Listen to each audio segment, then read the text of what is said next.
The big idea to climb the highest mountain in the world had eluded many mountain expeditions before Tenzing Norgay and Edmund Hillary became the first to conquer Mount Everest. Norgay, together with Hillary, on May 29, 1953, were the first people to irrefutably set their feet on the summit of the 29,028 foot or 8,848 metre high Mount Everest. When asked who had been the first to step to the summit, Colonel Hunt, the expedition leader, declared they reached it together as a team. Tenzing stressed the unity of such teams and of their achievements.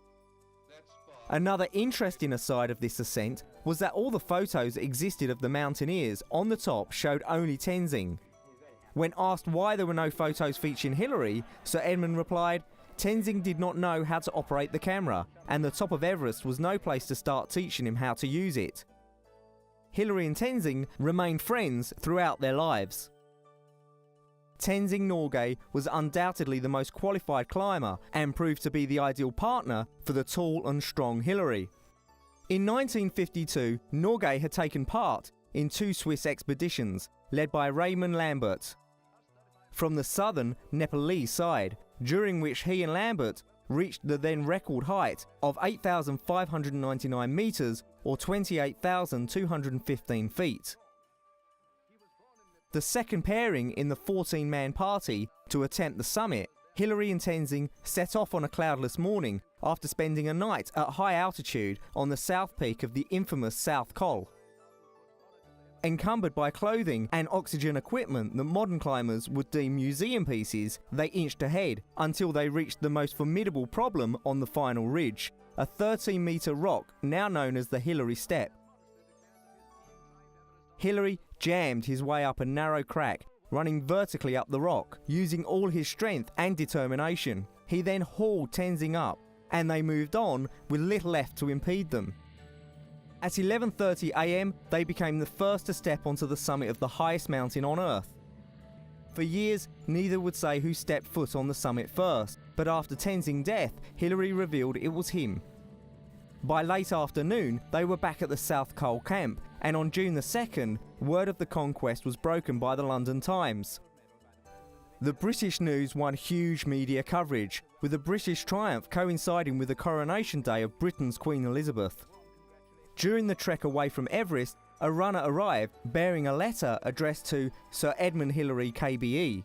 Hillary was reported to be somewhat peeved that someone had accepted a knighthood from the new Queen on his behalf, while Tenzing received the George Medal from the United Kingdom for his efforts with the expedition. For Hillary, the conquest was a beginning rather than an end. Unlike many climbers, he did not see mountaineering as a spiritual experience. After Everest, Hillary led a number of expeditions. In 1958, he and 4 companions travelled overland in 3 modified tractors to become the first to reach the South Pole by vehicle.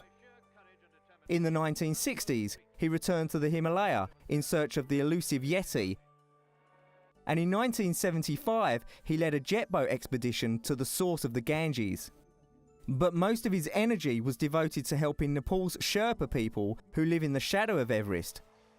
His Himalaya Trust raised around $250,000 annually, and he personally helped build schools, hospitals, bridges, pipelines, and even an airfield.